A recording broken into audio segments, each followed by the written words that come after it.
The museum opened in 1977 here in Muncie. There were a group of 4 women moms that played bridge together, and they sat around and decided that Muncie needed some kind of place for children that had interactive, hands-on educational activities that they would learn from outside of the classroom. And so they sat around and came up with the idea of the Muncie Children's Museum.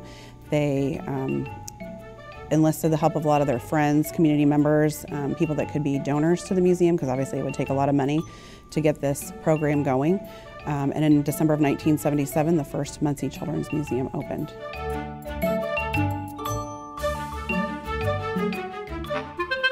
The goal of the Muncie Children's Museum, all of our programs and activities and everything that we offer our exhibits, is to provide fun through educational and interactive opportunities for children of all ages in a safe and creative environment.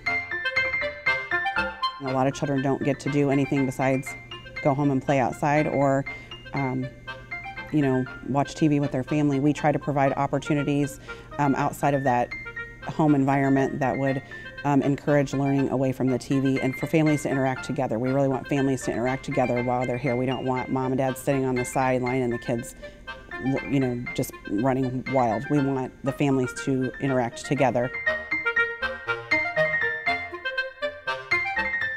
To run the museum, it takes a lot of effort, not just financial, but as well as support of advice, different things to keep this museum running.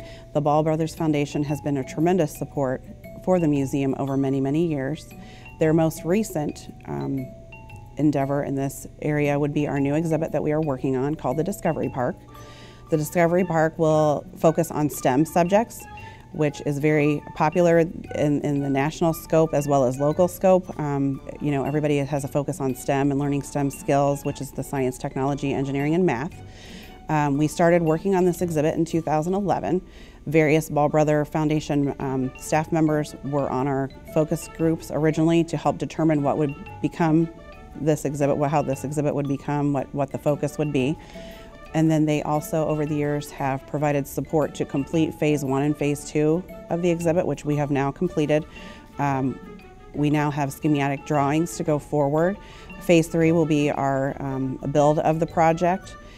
The Ball Brothers Foundation most recently wrote a letter of support to the Institute of Museum and Library Services last December when we applied for this large federal grant.